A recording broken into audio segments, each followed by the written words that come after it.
Welcome to I Know I'm Late Good Sports. I am Brandon. This is the long overdue Broncos free agency episode Perna.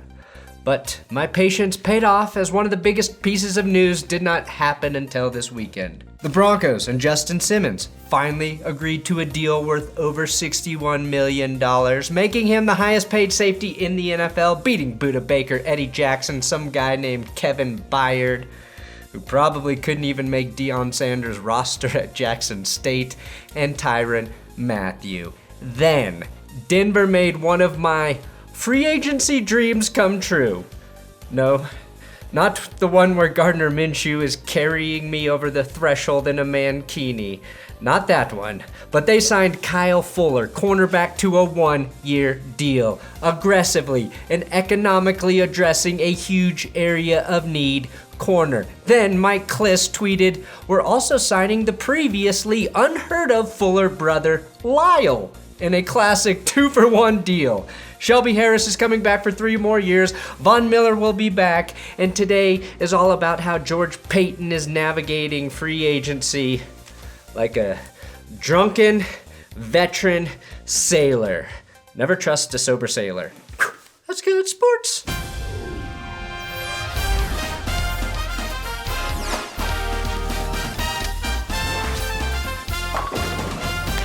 Okay, yes, this video is late. I apologize. A lot of Broncos news was happening throughout the week, and a couple things happened. One, I was working on an AFC West video because free agency was so slow for the Broncos and a lot of the AFC West, but then things started to snowball. I didn't like the video. This is the 3rd time I've shot this. More seriously, Friday, my cousin passed away. It was a shock to me and to my family. He was younger than me, and we didn't see it coming. And I'm doing a video today, honestly, to distract myself for very selfish reasons, so I can figure out how to navigate the feelings of grief right now. And I know I don't. This is not this is not a vlog where I share personal shit that's going on.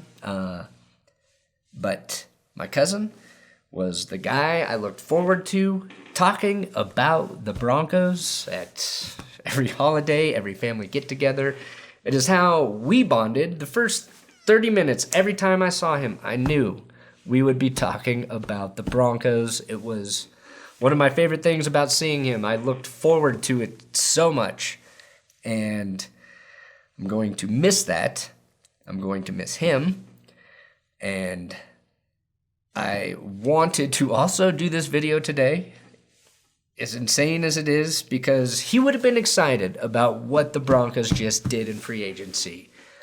And there's a lot going on right now, a lot for us to figure out.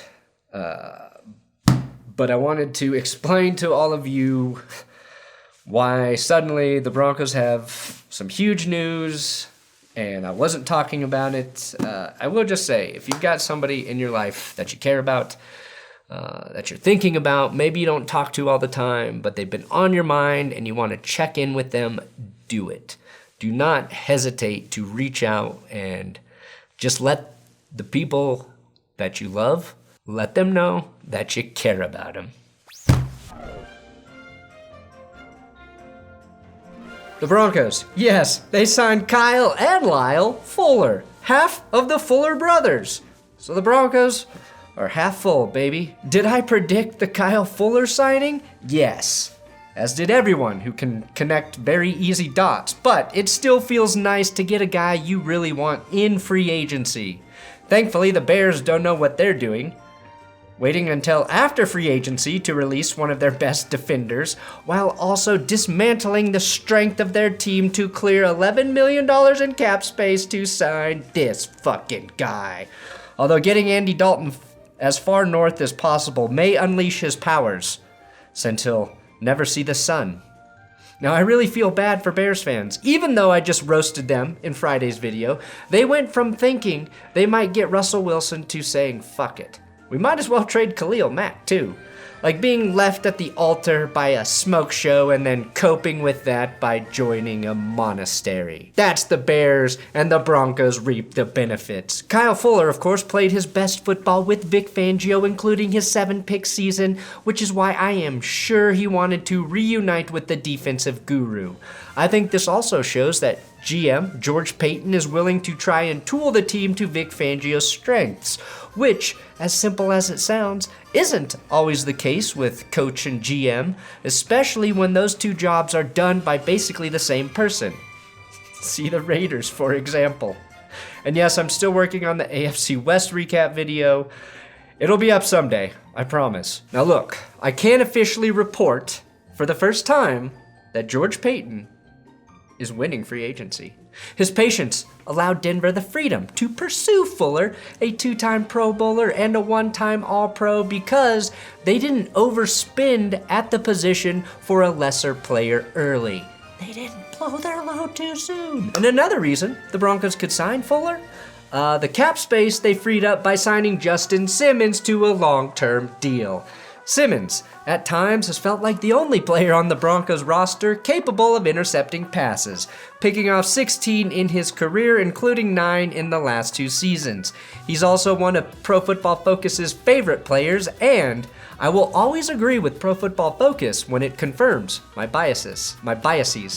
I'm glad a great player and a great person got paid, and I'm also glad we don't have to worry about it anymore. I feel like I've been gritting my teeth waiting for the Broncos to sign their best defensive back for about 10 years, when in reality it's been about 2. A losing season after losing season will do that to a man. It's nice to know, though, that the Broncos do in fact have the cash to get this done, to put that cash in escrow, and to keep a top 3 safety in the building. I'm so glad I can shut up about this Simmons thing, and all it took was about $60 million to shut me up.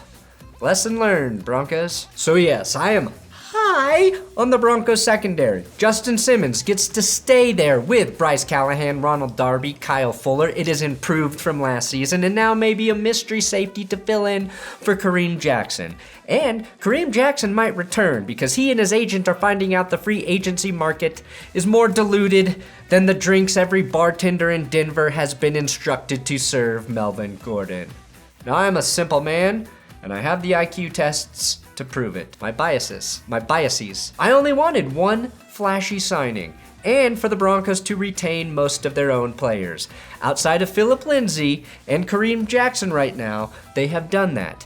And the early verdict is, it's already paying off in the locker room, that the players have noticed George Paton is rewarding them for good play, and that he's bringing a new energy to the team. As soon as he signs Gardner Minshew, his masterpiece will be complete. I feel like the Broncos right now have an excellent roster, and even if they nosedive with Drew Lock, at the moment, George Paton has done the most important thing. Given me hope this team will be better next season. The Broncos did re-sign Shelby Harris.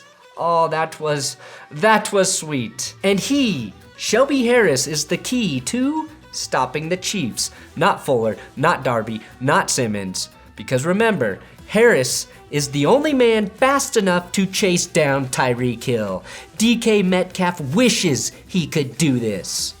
Hey, Shelby. This is a big moment, and, all my kids, and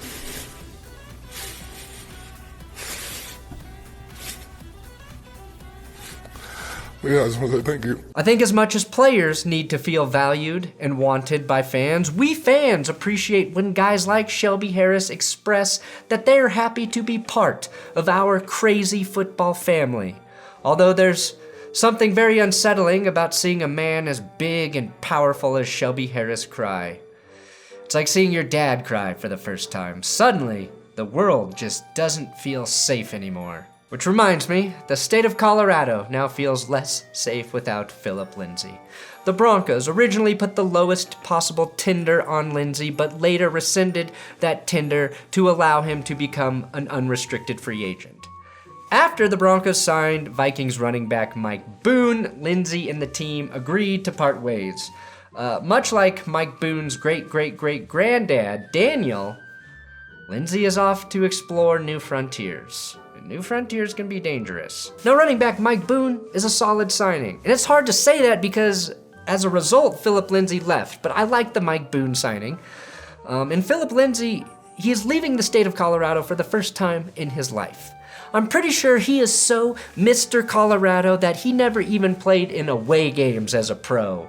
Boone has been good when given more than 11 carries per season, which is exactly the number of carries he's been given in 2 of his 3 NFL seasons. It was inevitable, though, that George Paton would sign at least one guy he really liked from the Vikings roster, and Boone is sort of a cult hero with Vikings fans. Plus, he plays special teams, which many of you have poo-pooed on, but the special teams coverage units for the Broncos were bad in 2020. Now here's the thing about Lindsay. I think a change of scenery will be great for him. The last guy to play college ball in Colorado, be underutilized as a Bronco, and then depart on his own terms was Shaquille Barrett. And he just got a massive contract, another Super Bowl ring, and probably the best chance to get a third in 2022. Is what I would have said had Phillip Lindsay not decided to sign with the Texans. Why, Phillip? Any player with an agent telling them to take a deal at that fucking dumpster fire should be fired. Sure, the money is better if he stays healthy. Had he stayed in Denver, he would have earned a little over $2 million. Instead, his agent lets him sign in hell for only $1 million guaranteed, but with a chance to make up to $3.75 million.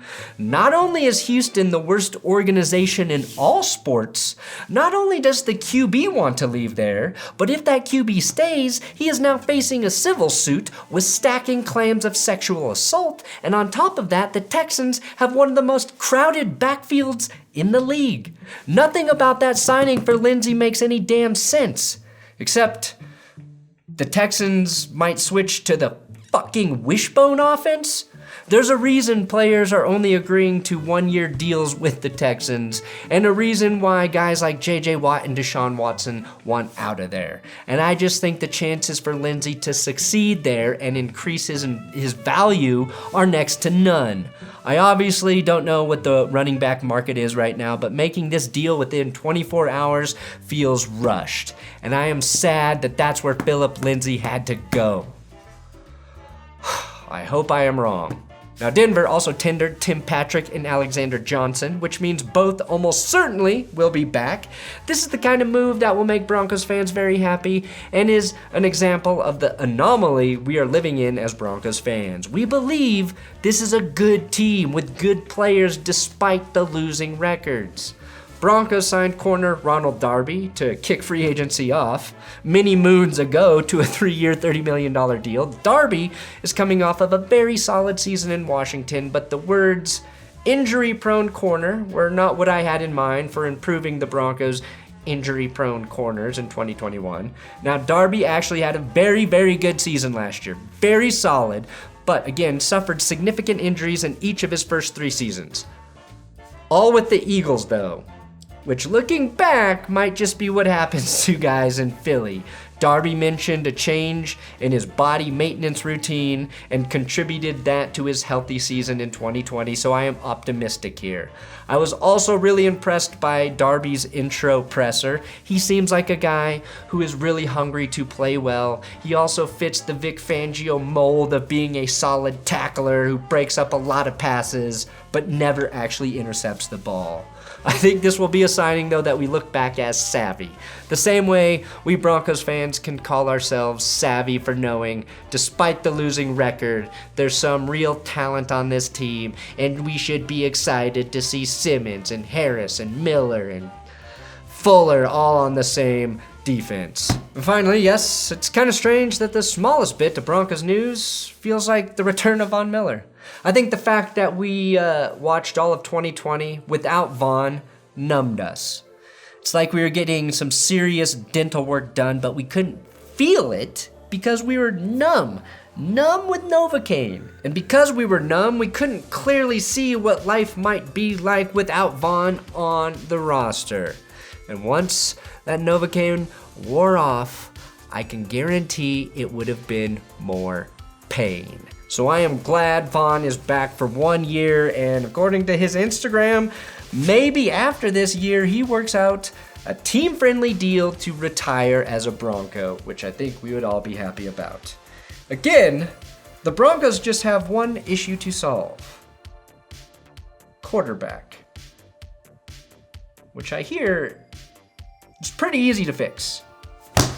Thanks for watching. That's Good Sports. I appreciate your patience. Thank you for your support and your motivation. So many of you reached out asking about this video, and that makes me happy. I just want to finish with this one's for Rocco.